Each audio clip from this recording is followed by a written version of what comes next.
I heard the sound before I understood what it was. It didn't sound like a large animal. It didn't sound like danger. It was low, uneven, almost like a muffled cry coming from deep within the forest. I had pulled over on a dirt road in rural Tennessee to photograph the sunset when that sound cut through the silence. At first I thought it was a fawn caught in some kind of fence, but the sound came again, and there was something about it that didn't match anything I had ever heard there. I stepped into the woods, following the noise, moving past dry branches and damp leaves.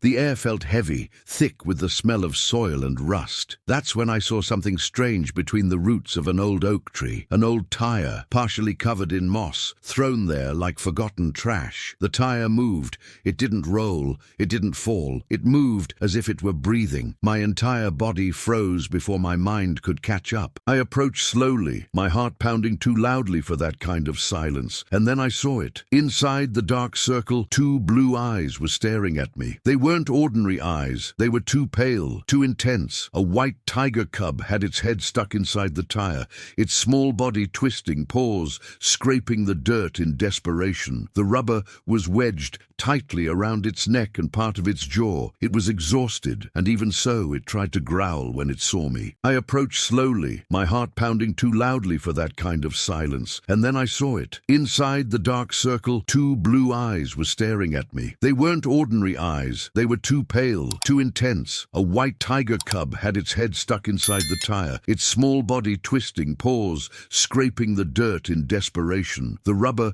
was wedged tightly around its neck and part of its jaw. It was exhausted, and even so, it tried to growl when it saw me. The cub didn't seem to have been there very long, but it was already too weak to fight properly.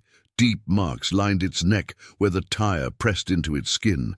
Every time it tried to pull its head back, it only choked itself more. I instinctively looked around. Tigers don't belong in that forest, much less white tigers. This wasn't a natural accident. And when I crouched down to take a closer look, I noticed something even worse. There were pieces of rotting meat inside. I felt my stomach drop when I realized it had been set up on purpose. Someone had placed meat inside the tire. Someone knew a curious animal would stick its head in, and someone was probably planning to come back. But at that moment, the most immediate danger wasn't human. It was the cub itself. Even weak, it was still a predator. When I slowly extended my hand, it tried to bite. The tire spun with the sudden movement and nearly hit me in the face. If I pulled the wrong way, I could dislocate its neck. If I backed away, it would suffocate there. I tried speaking softly, keeping my voice steady, as if that could cut through its panic. It was breathing too fast. Every desperate tug only tightened the rubber more. The edges of its tongue were already beginning to darken. I needed to cut the tire, but I didn't have the right tools with me. Just a small pocket knife in my pocket. It would be slow, risky. And then I heard a sound that made my skin prickle. It wasn't the wind, it wasn't branches. It was a low, deep growl, different from the one coming from the cub. I turned my head slowly. About 20 yards away, between the trees, something moved. Two coyotes emerged from the woods, drawn by the smell of rotting meat and the fresh blood on the tiger's neck. They weren't interested in me. They were interested in what was trapped and vulnerable. One of them stepped forward, sniffing the air. I was kneeling on the ground, exposed, with nothing but a pocket knife and a broken piece of wood beside me. I stood up slowly, trying to look bigger than I really was. I grabbed the thickest branch I could find and slammed it against a tree, making as much noise as possible. I shouted. The coyotes stepped back a few paces, but they didn't leave. They knew the prey couldn't run, and they knew I couldn't stay there forever. The cub tried to move again, the tire scraping against the roots with a dry sound that echoed through the woods. Every movement it made only made things worse. The sky began to change color above the treetops. The late afternoon light was fading too fast. If it got completely dark, I wouldn't have enough visibility to cut precisely. If I left to get tools, the coyotes would return. And there was something even more unsettling about the situation.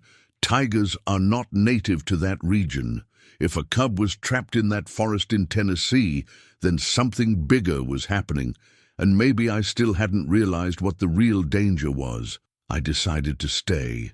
Not because it was the safest choice, but because it was the only one that would let me sleep afterward. The light was fading fast, filtered through the tall trees, and the forest was beginning to change its sound.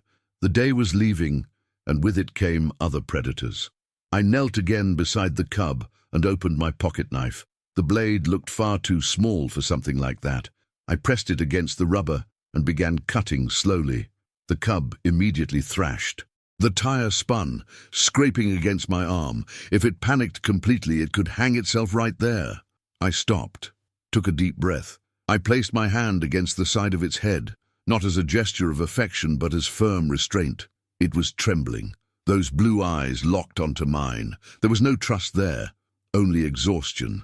I cut a little more. The rubber was thick, reinforced with internal fibers. With every millimeter of progress, my fingers slipped from sweat. And then I heard a sharp crack behind me, a branch snapping. It wasn't light like a coyote's step, it was heavier. I slowly turned my head. On the other side of the small clearing, something large moved in the shadows. A black bear partially emerged from between the trees, drawn by the smell of rotting meat inside the tire. It wasn't in a hurry, just watching. I felt the air thin in my chest. A bear doesn't back down easily from shouting. And I was kneeling there, stuck beside a cub that couldn't run. If I stood abruptly, I might provoke it.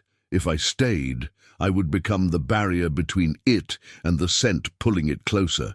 For a moment, I thought it was over, that I had completely underestimated where I was.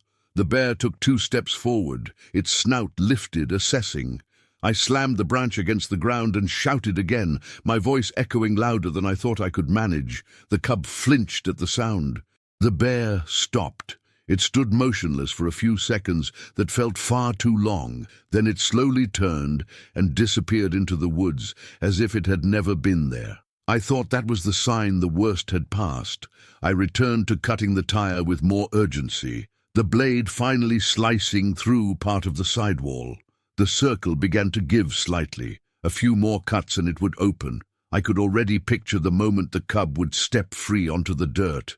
But when I tilted the tire to adjust the angle, I saw something lodged inside that I hadn't noticed before. A piece of stiff wire strategically tied to the rubber. This wasn't just an improvised bait. It was structured to hold. And someone who builds something like that comes back to check it. The wire wasn't there by accident. It ran through the inside of the rubber, bent in a way that tightened the opening whenever something pulled back. It was clever, cruel. A chill ran up my spine. That wasn't abandoned trash. It was a mechanism. And if it was a mechanism, someone had planned it. Someone knew a curious animal would stick its head inside. Maybe they hadn't expected a white tiger. Maybe they were aiming for something smaller. But traps don't choose their victims. I looked around again, this time not searching for animals, but for human signs. And then I saw them. Marks on the ground, partially covered by leaves. Not deep, but visible. A flat sole pattern. Recent. Very recent. My heart started pounding harder than it had when the bear appeared. An animal predator reacts on instinct. A human predator reacts on intention, and intention is far more unpredictable. The cub began breathing with more difficulty. With every frustrated attempt to move, the tire pressed tighter against its throat. I had to finish before it got completely dark, before someone came back. I cut harder, ignoring the ache building in my fingers. The rubber finally split wider. The cub tried to pull its head free, and almost got stuck again because of the internal wire. If I didn't remove that first, it could severely injure itself trying to escape. That's when I heard something that froze my blood. It wasn't coming from the forest. It was farther off, a muffled mechanical sound, an engine, not loud, but steady. The dirt road wasn't far from there. Hardly anyone passed through that area late in the afternoon. I knew that stretch well. Anyone driving there at that hour had a reason. The wind carried a faint smell of gasoline toward me, the same smell I had noticed when I parked my car earlier. For a second, I considered leaving, hiding. pretending I had never seen anything. But when I looked down, I saw the cub's eyes fixed on me again. There was no trust there, no plea, just absolute exhaustion. It wouldn't survive if I walked away. The engine sounded closer now. I had minutes, maybe less. And whatever I did in the next few seconds would determine not only that animal's fate, but possibly mine as well. The sound of the engine grew clearer. It wasn't imagination. It wasn't an echo. It was coming down the dirt road, moving too slowly to be someone just passing through. I cut the wire with sharp, hurried movements, ignoring the risk of injuring myself. The blade slipped once and sliced my finger, but I barely felt it. The cub tried to pull its head again. The split in the tire gave a little more, but still not enough. If it thrashed now, it could tear its own throat open. I had to hold it with both hands, pressing against the sides of the tire to keep it from spinning. The engine stopped. The silence that followed was worse than the noise. A car door slammed, muffled voices in the distance. I couldn't make out the words, but they were men. 2, maybe 3. My heart pounded so loudly I was afraid they would hear it. I was kneeling on the ground, just a few feet from a sabotage trap. If they found me there, I wouldn't be able to explain, and I wouldn't be able to run.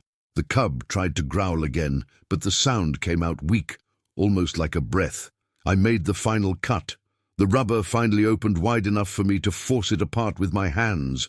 I pushed outward, feeling the resistance slowly give.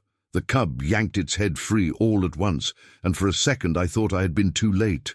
It collapsed onto the ground, gasping, its paws trembling, free, but too weak to run. I heard branches snapping in the distance. They had entered the woods. There was no time to celebrate. I grabbed the cub carefully. It was lighter than it should have been, and dragged it toward a cluster of thick roots from a fallen tree. I shoved leaves and branches over it, trying to camouflage us. It didn't resist. It didn't try to bite. It was just breathing too fast.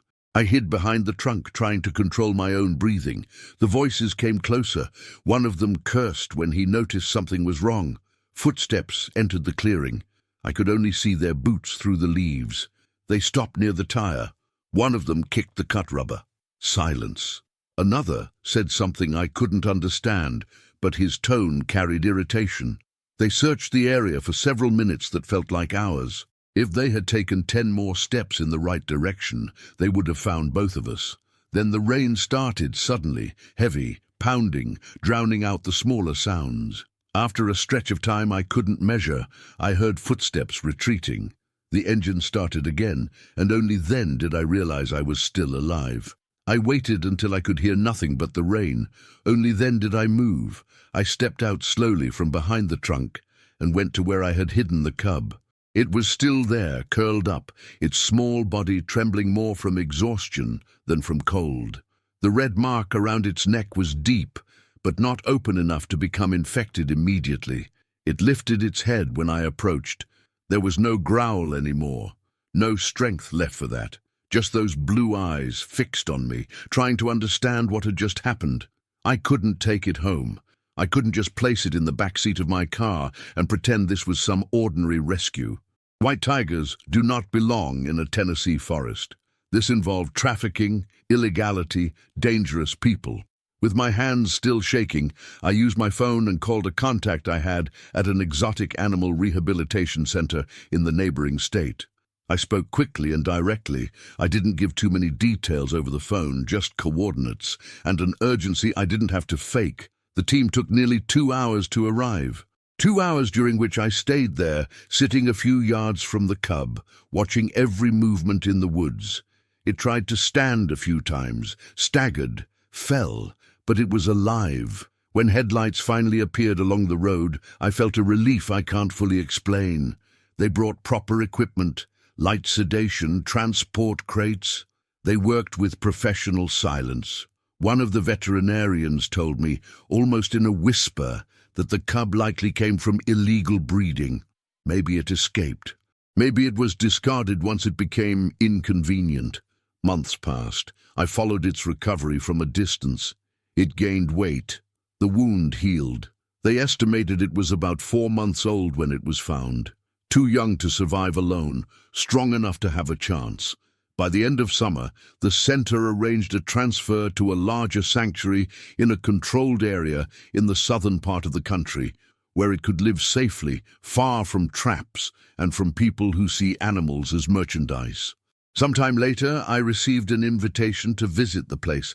It wasn't a wild forest, it wasn't total freedom, but it was space, dignity, and life. I stood at a distance when they brought him into an outdoor area. He was bigger, much bigger, the white coat contrasting with the dark stripes under the sun. He walked toward the natural barrier that separated us and stopped. He looked directly at me. It wasn't human recognition. It wasn't gratitude. It was something simpler. Survival shared for a moment. After a few seconds, he turned his body and headed toward the sanctuary trees, disappearing among them. I went home different from that day in the forest. Not because I saved a white tiger, but because I understood something many people forget. Danger in nature rarely begins with the animal.